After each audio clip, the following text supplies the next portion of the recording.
السلام عليكم ورحمة الله وبركاته. أعوذ بالله من الشيطان الرجيم. بسم الله الرحمن الرحيم. اللهم صل على محمد وعلى آل محمد كما صليت على إبراهيم وعلى آل إبراهيم إنك حميد مجيد. اللهم بارك على محمد وعلى آل محمد كما باركت على إبراهيم وعلى آل إبراهيم إنك حميد مجيد.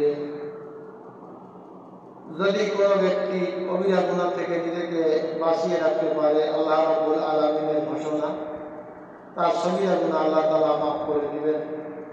অতএব নবীজি বলেন যে প্রত্যেক দিন 5 ওয়াক্ত নামাজ যেই ব্যক্তি পড়বে ঠিক মতন টাইম মতন, আল্লাহ তাআলা তার মধ্যে তার সগীরা গুনাহগুলো আল্লাহ তাআলা মাফ করে দিবেন। সুবহানাল্লাহ। অতএব কবিরা গুনাহ সম্পর্কে আমরা জানার চেষ্টা করি। আল্লাহ পাকের 1 নম্বর পবিত্রতা সত্তা অথবা গুণাবলীর মধ্যে অন্য কাউকে অংশীদার বা সমকক্ষ সাব্যস্ত করা, এটা একটা বড় কবিরা গুনাহ। অতএব আল্লাহর সমকক্ষ, আল্লাহ তাআলার সমকক্ষ আমরা অহরহ করে থাকি। আল্লাহ তাআলার রিজিক দাতা। আমরা আমাদের সমাজে অনেক মানুষ আছে, আমরা নামাজ কালাম পড়ি, বন্দী করি, কিন্তু আমরা চিন্তা ভাবনা করি আমার এই চাকরিটা যদি হারাইয়ে যায়, আমার এই ব্যবসাটা যদি লস হয়ে যায়, ধ্বংস হয়ে যায়, হালাল ব্যবসা, তাহলে আমি হয়তো না খেয়ে মারা যাবো, আমার সন্তান স্ত্রী না খেয়ে মরে যাবে। অতএব এই চাকরিকে, এই ব্যবসাকে আমি খুব ক্ষমতাবান মনে করলাম। যেই ব্যক্তি জানে যে আল্লাহ তাআলা রিজিকের মালিক, সমগ্র ক্ষমতার মালিক, পৃথিবীর কোনো কিছু কাউকে রিজিক দিতে পারে না। সাধারণত চাকরি, ব্যবসা বাণিজ্য, তারপরে আপনার দৈনন্দিন শ্রম দেওয়া, এগুলো সব হচ্ছে একটা ওসিলা। অতএব আল্লাহ রাব্বুল আলামিনের পরে পরিপূর্ণ ইয়াকিন থাকা একটা মুসলমান এবং মুসলিম ব্যক্তির জন্য, ইমানদার ব্যক্তির জন্য অবশ্যই ফরজ। অতএব কোনো ব্যক্তি যদি এমন করে, তাহলে সেই ব্যক্তি কি করলো? আল্লাহর ক্ষমতার সাথে সে বাতিনিভাবে শিরক করল। অতএব যেই কাজ মহান আল্লাহ রাব্বুল আলামিন পারেন এবং যেই কাজ আল্লাহ তাআলা অন্যকে ক্ষমতা দেন সে পারে, আর না হলে পারে না, এটাই মনে করা হচ্ছে প্রত্যেক ইমানদার ব্যক্তির জন্য ফরজ। অতএব আল্লাহর গুণাবলীর সাথে, আল্লাহর ক্ষমতার সাথে অন্য কাউকে সম্পর্ক করা যাবে না, এটা বড় কবিরা গুনাহ। 2 নম্বর হলো শরীয়ত সম্মত ওযর ছাড়া ইচ্ছাকৃতভাবে কোন ফরজ কাজকে ছেড়ে দেওয়া। শরীয়ত মোতাবেক ওযর ছাড়া বিভিন্ন কাজের ওসিলা দিয়ে আমরা অহরহ জামাতে নামাজ পড়া ওয়াজিব, 5 ওয়াক্ত নামাজ পড়া ফরজে আইন, আমরা অহরহ আল্লাহর হুকুম আমরা ছেড়ে দিই। ছোটখাটো কাজের ওসিলা ধরে বিভিন্ন ধরনের সময় নবীজি বলেন, যেখানে কর্মস্থল, তোমরা অফিসে থাকো, শ্রমিক অবস্থায় থাকো, নদীতে থাকো, যে অবস্থায় থাকো না কেন, সেখানে যদি 3 জন থাকে, 3 জন ইমানদার ব্যক্তি থাকে, তোমরা একসাথে জামাতবদ্ধ হয়ে নামাজ পড়ো। যদি নামাজ না পড়ো, শয়তান তোমাদেরকে পাকড়াও করবে। শরীয়ত সম্মত ওযর ছাড়া রোজা, হজ, যাকাত এগুলো যদি ছেড়ে দেওয়া হয়, পর্দা বসিয়া একটা নারী পর্দা শরীয়তের ওযর ছাড়া সে বেপর্দায় চলবে, এইগুলো ছেড়ে দেওয়া তার জন্য মস্ত বড় কবিরা গুনাহ। 3 নম্বর হলো কাউকে অন্যায়ভাবে হত্যা করা, যদিও সে আল্লাহর একটা সৃষ্টি মাখলুকাত হয়। যদি কোনো সৃষ্টি মাখলুকাত আপনাকে ক্ষতি করে, তাহলে আপনি তাকে হত্যা করতে পারেন। যেমন একটা আপনি চলতে চলতে একটা বিড়ালকে মারলেন, একটা কুকুরকে অন্যায়ভাবে মারলেন, একটা পিপিলিকাকে আপনি অন্যায়ভাবে হত্যা করলেন, আর মানুষ তো বলার কথাই রাখে না। অতএব কোনো মাকলুকাত কোনো জিনিস অন্যায়ভাবে করা।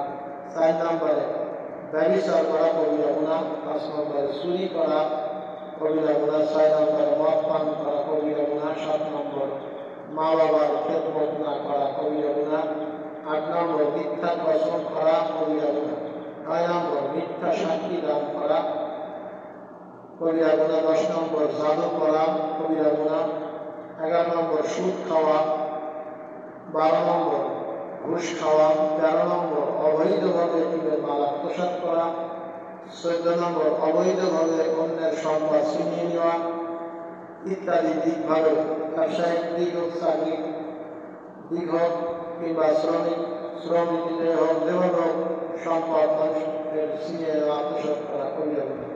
15 নম্বর অঙ্গীকার ভঙ্গ করা, 16 নম্বর আমানতের মাল খেয়ানত করা, 17 নম্বর মুসলমানকে অন্যায়ভাবে গালি দেওয়া, 18 নম্বর সতী একটা নারীর উপরে মিথ্যা অপবাদ আরোপ করা, 19 নম্বর নিরপরাধ ব্যক্তিকে অপরাধী সাব্যস্ত করা নিজে বাঁচার জন্য হিংসাবশত, 20 নম্বর জিহাদের ময়দান থেকে পলায়ন করা কবিরা গুনাহ, 21 নম্বর বড় নারীর মধ্যে অবাধে বিচরণ করা, যেটা বর্তমানে এখন অনেক দেখা যায়।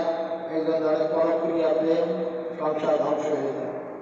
একজন ব্যক্তি চাচ্ছে যে আমি বড় নারীর সাথে বসে হাসি ঠাট্টা তামাশা গল্প গুজব করি, তাহলে তারও চিন্তা করা উচিত যে আমারও স্ত্রী আছে, আমিও অন্য ব্যক্তির কন্যার সাথে যেভাবে হাসি ঠাট্টা তামাশা করি, আমারও একটা কন্যা সন্তান আছে, কিংবা আমারও স্ত্রী আছে, আমার মা বোন আছে, তারাও হয়তো অন্যের সাথে ঠাট্টা তামাশা করলে আমার কেমন লাগবে। এই বিবেচনা যদি কোনো ব্যক্তি করে তাহলে সে এই অপরাধ করতে পারে না। এটা থেকে বেঁচে থাকা বড়ই সওয়াবান, না হলে বিরাট বড় কবিরা গুনাহ। 22 নম্বর কোনো ইমানদার ব্যক্তিকে মন্দ নামে ডাকা।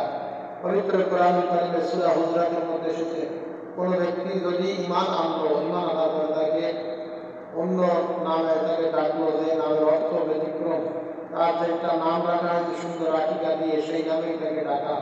আর যদি কোনো ব্যক্তির নাম সুন্দরভাবে না রাখা হয় তার নাম পরিবর্তন করা। 23 নম্বর হলো কোনো ব্যক্তি কোনো ইমানদার নর নারীকে নিয়ে উপহাস করা। এটা আমাদের সমাজে বেশি অংশ সম্পদশালী, বেশি অংশ বেশি শিক্ষিত মানুষ। এই সমগ্র মানুষরা যারা কম শিক্ষিত, যারা দারিদ্র মানুষ, যারা দিন মজুরি দেয়, বিভিন্ন শ্রেণীর মানুষ, আমরা বিভিন্ন মানুষকে নিয়ে নর পুরুষ নারীকে নিয়ে আমরা উপবাস করতে থাকি। এটা বড়ই কবিরা গুনাহ। আল্লাহ তাআলা এই কবিরা গুনাহ তওবা না করা আল্লাহ মাফ করে না। 24 নম্বর অপচয় করা ইচ্ছাকৃতভাবে, সময় হোক কিংবা কোনো আল্লাহর সৃষ্টি বস্তু হোক, খাদ্য হোক, বস্ত্র হোক, বাসস্থান হোক, যাই হোক না কেন সময়, সব কিছু অপচয় করার মধ্যে আল্লাহ দিতা, এটা বড় কবিরা গুনাহ। 25 নম্বর আল্লাহর সৃষ্টির মাখলুকাতের হক বিনষ্ট করা ক্ষমতা থাকা সত্ত্বেও এটা কবিরা গুনাহ।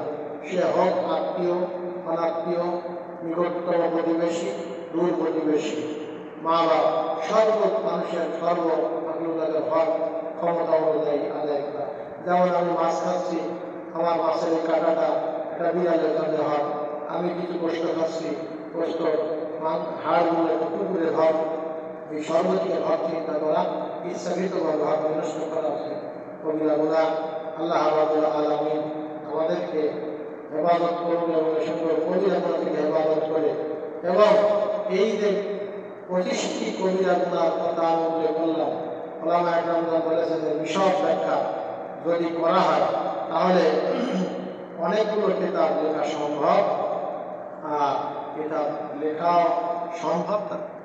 এই জন্যে আল্লাহ পাক আমাদেরকে সমগ্র কবিরা গুনাহ থেকে হেফাজত করার তৌফিক দান করুন, খাঁটি মুসলমান এবং মুসলিম ব্যক্তি থেকে কবুল করুন।